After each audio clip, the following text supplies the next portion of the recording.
monde, je suis très contente de vous retrouver aujourd'hui dans un nouveau vlog. On est mercredi, j'ai le nez rouge parce que je suis enrhumée, ça n'a pas beaucoup d'importance. Je voulais juste vous dire que pour l'instant je suis en train de lire Les femmes du bout du monde de Melissa d'Acosta. J'ai lu plus ou moins 200 pages sur 480. Pour l'instant j'aime vraiment bien ce que je lis. Je m'attendais pas à ça. Je m'attendais à quelque chose de plus dans la veine de certains de ses autres romans, c'est-à-dire quelque chose de plus addictif. Ici, on est dans quelque chose de très introspectif, ce qui me dérange pas du tout, hein, mais ça me fait plus penser à son roman Les Lendemains qui était sur le deuil. Ici, en fait, on suit une jeune femme qui s'appelle Flore. Flore a tout quitté de sa vie parisienne pour partir en Nouvelle-Zélande. On comprend qu'elle a eu une relation très compliquée qui s'est terminée, qu'elle regrette certaines choses qu'elle a faites et elle va se réfugier en Nouvelle-Zélande dans un camping où travaillent une mère et sa fille qui vivent vraiment coupées du monde, en contact avec la nature et avec les animaux. Et alors elle va les aider dans le camping. Elle va être logée et nourrie en échange de travail dans le camping. Et forcément elle va se rapprocher de ces femmes, en particulier de Millie la fille, parce que la maman elle est très froide et très spéciale. Je vais pas vous en dire plus sur l'histoire. Comme d'habitude avec Melissa d'Acosta, j'aime beaucoup la plume, j'aime beaucoup la manière dont elle retranscrit les sentiments humains, je trouve que c'est toujours très bien fait et j'ai hâte d'en savoir plus sur cette histoire.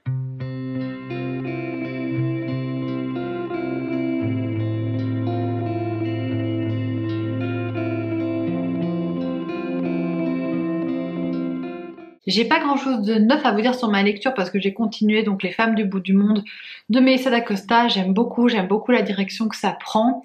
Je m'attache de plus en plus aux personnages, donc ça c'est hyper positif.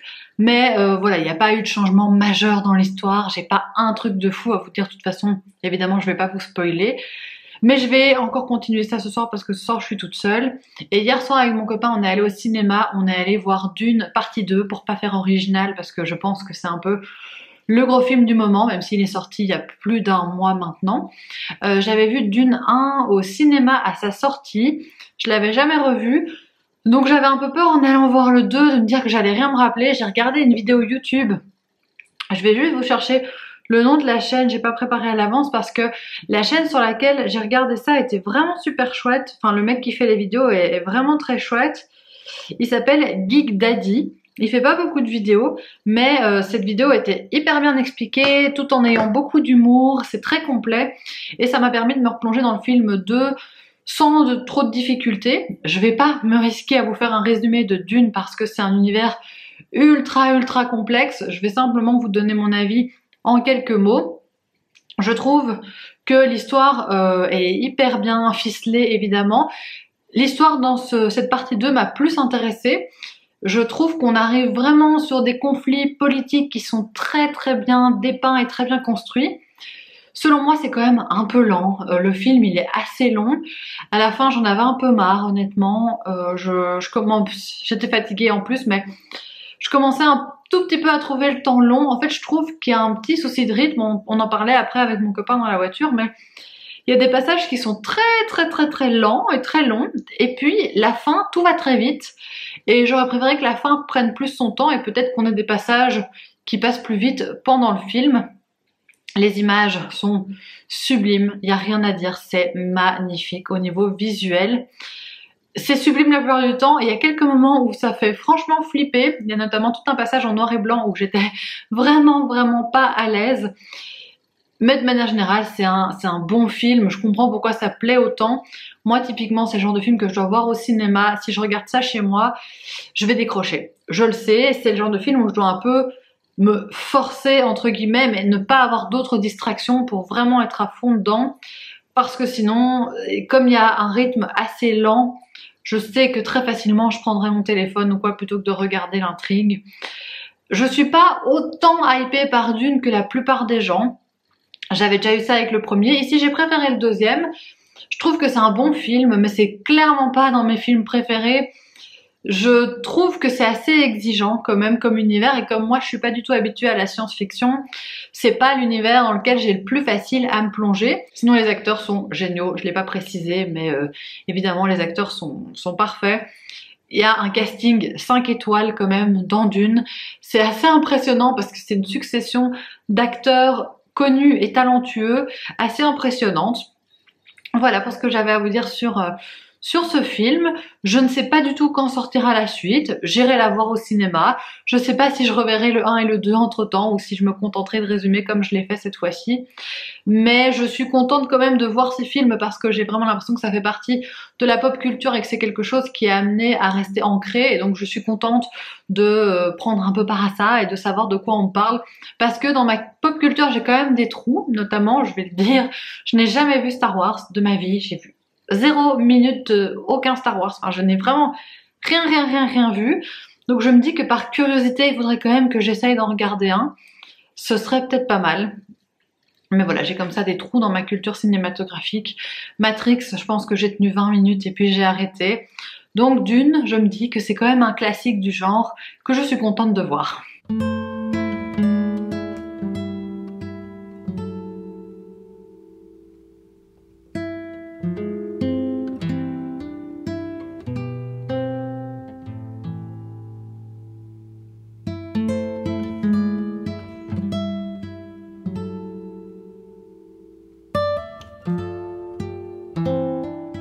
J'ai terminé Les femmes du bout du monde de Melissa d'Acosta ce matin. J'ai beaucoup aimé, je vous en reparlerai à un autre moment parce que là, j'ai vraiment pas le temps aujourd'hui. C'est une journée marathon, j'ai jamais des journées comme ça. Mais j'ai d'abord un brunch, donc là je vais devoir partir. J'enchaîne avec une baby shower, c'est pour ça que j'ai fait le banana bread que je vous ai montré juste avant. Et ce soir, repas avec des amis chez moi.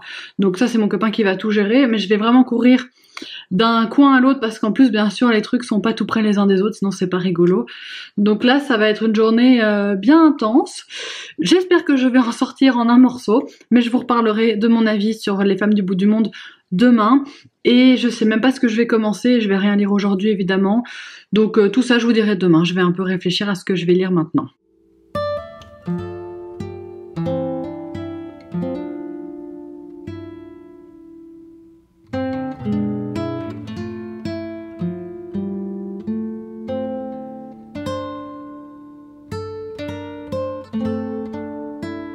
Les coulisses des photos de Laura.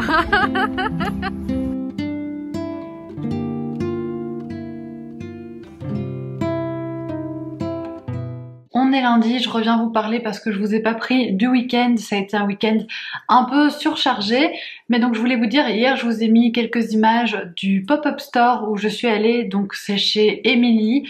En gros c'est un pop-up store et vous avez Kenzo qui boit en fond, qui est tenu par 3 personnes dont Rosalie chez qui ça se passait, et les 3 filles ont déjà fait un pop-up store pour Noël, pour la Saint-Valentin, et là c'était pour le printemps. J'ai été avec Laura et Marine, sa sœur, et j'ai trouvé quelques petits trucs que je vais vous montrer. J'ai été assez raisonnable globalement. Je me suis acheté un petit essuie-de-vaisselle comme ceci avec des abeilles. En fait, c'est tous des petits créateurs et donc Rosalie fait la sélection, il n'est pas dans le bon sens, Rosalie fait la sélection auprès de ses créateurs par rapport à la thématique qu'elle choisit pour le pop-up. Donc, les petites abeilles pour le printemps. J'ai acheté ce petit aimant pour mon frigo qui est juste trop mignon avec une oie, je vais le mettre maintenant. Et dernière chose que je me suis acheté, c'est un petit verre. Hop. Je pense pas que je vais l'utiliser pour boire. Ouais, donc vous voyez pas vu que j'ai enlevé le papier bulle, mais dedans, là vous verrez peut-être mieux, on voit rien. Il est écrit Book Lover. Voilà, ça c'est peut-être mieux. Il est écrit Book Lover, je pense pas que je vais m'en servir pour boire. Peut-être plutôt comme décoration sur mon bureau ou pour mettre mes marque-pages. Je vais voir, je trouverai bien une utilité, mais je le trouve super joli. Je voulais aussi faire un petit retour sur mes lectures. Comme je vous l'ai dit en coup de vent samedi matin, j'ai terminé Les femmes du bout du monde de Melissa d'Acosta. J'ai vraiment beaucoup aimé ma lecture. En regardant sur Livre Addict, en indiquant que j'avais lu le livre, que je l'avais terminé, j'ai vu qu'il y avait vraiment plein d'avis mitigés sur ce roman. Plein de gens qui disaient qu'ils s'étaient beaucoup ennuyés, et en fait moi ça n'a pas du tout été le cas. J'ai vraiment beaucoup aimé. Je trouve que c'est vraiment un roman qui est très humain, qui est très contemplatif, très introspectif, mais ça m'a beaucoup plu, ça m'a beaucoup parlé, ça m'a beaucoup ému. Je sais pas, je crois que ça a touché une corde sensible en moi, quelque chose qui fait que j'ai accroché. Certes, c'est pas le roman le plus rythmé de Melissa d'Acosta, je pense que c'est pas le roman qui va plaire décidément à Kenzo Bois éternue. Voilà, vous avez tous les bruits en fond. Maintenant, il s'est recouché dans son panier, donc on va être au calme. C'est pas le roman le plus grand public de l'autrice, ça c'est sûr, ça se ressent tout de suite que ce sera pas son roman le plus plébiscité par les lecteurs. C'est pas mon préféré non plus d'ailleurs, hein. Mais j'ai beaucoup aimé les personnages, je me suis très très fort attachée à ces 3 femmes en Nouvelle-Zélande. J'ai adoré les descriptions de paysages, surtout d'animaux, parce que c'est quelque chose que moi j'adore quand je voyage, c'est voir des animaux, c'est les voir dans leur milieu naturel.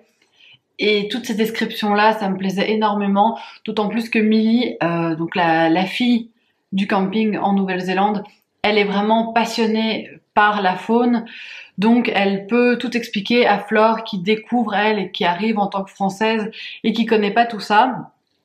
Et ça donne quelque chose de très fort. Au-delà de tout ça, on a aussi toutes les légendes maoris qui sont racontées parce qu'on a des personnages de la communauté maori. Et j'ai trouvé ça trop bien, quoi. C'est quelque chose que j'ai jamais lu. Parfois, les légendes, elles sont un peu longues. J'avoue que j'ai pas tout retenu. Mais m'immerger dans cette culture, c'est quelque chose qui m'a énormément parlé et que j'ai trouvé super original, et je trouve que Melissa d'Acosta l'a très bien fait. Et puis toute l'intrigue qui se tisse en fond m'a charmée, ça m'a plu, j'ai aimé les personnages. J'ai été triste de les quitter et j'ai du mal à passer à autre chose. J'avais commencé un autre livre que finalement j'ai mis de côté, et là j'ai à peine entamé Sur les ossements des morts de Olga Tokarczuk, que j'avais acheté suite à la vie de Séverine. Il est bien ce livre. Je crois qu'elle avait eu un slip pour ce livre aussi. Je sais que c'est un polar qui va parler de la cause animale.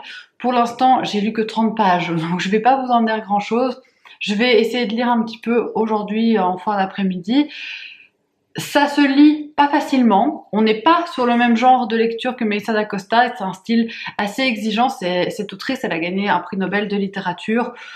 Donc, je sens que ça va être quelque chose d'un peu plus exigeant et qui va me demander un peu plus d'attention.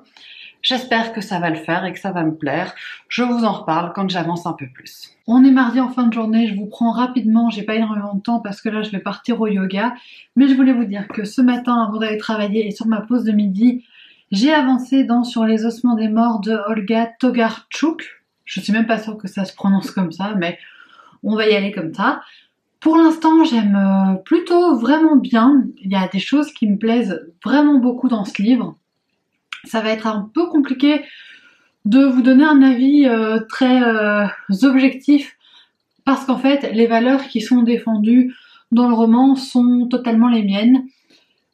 Donc c'est assez personnel. En gros, ça se passe en Pologne, dans un petit hameau, sur un plateau. Donc c'est un endroit où il fait vraiment très très froid. Ça correspond pas trop aux températures printanières qui arrivent pour l'instant, mais c'est pas très grave. Mais voilà, on est dans la neige, il fait glacial, c'est très isolé. C'est un petit microcosme très spécial, et on va suivre une femme qui s'appelle Janina. J'avais un doute sur le prénom parce qu'elle s'exprime en je, donc on n'a pas très souvent son prénom. Mais en parlant de prénom, c'est quelqu'un qui n'aime pas appeler les autres par leur prénom, c'est-à-dire qu'elle va trouver pour chaque personne un surnom pour le qualifier, parce qu'elle trouve que ça colle beaucoup mieux aux personnalités que les prénoms qu'on attribue de manière assez arbitraire. Et en fait, Janina, qui est un personnage, comme vous l'aurez compris, très farfelu, va un soir être réveillée par son voisin qui lui dit qu'un de leurs voisins, qu'elle a surnommé Grand Pied, est en train de mourir. Et donc quand ils arrivent, l'homme est mort. Et on comprend qu'il a un os coincé dans la gorge, il est en train de manger de la viande. Et par la suite, il va y avoir une autre mort. Les policiers vont enquêter, mais Janina, elle n'est pas d'accord avec leur enquête, elle a sa propre théorie. C'est un personnage complètement loufoque, j'ai jamais lu un personnage comme ça, je pense. Au début, je me disais qu'elle était assez misandre parce qu'elle a certaines réflexions sur les hommes qui m'ont fait sourire, mais on sent qu'elle les apprécie pas forcément beaucoup. Mais en fait, au fur et à mesure de ma lecture, je me rends compte que plutôt que misandre, elle est plutôt misanthrope. Elle aime bien vivre toute seule dans sa bulle. Elle a un proche, une personne qu'elle aime bien, avec qui elle fait des traductions. Mais les autres personnes, elle n'a pas beaucoup d'estime pour eux. Par contre, elle adore les animaux.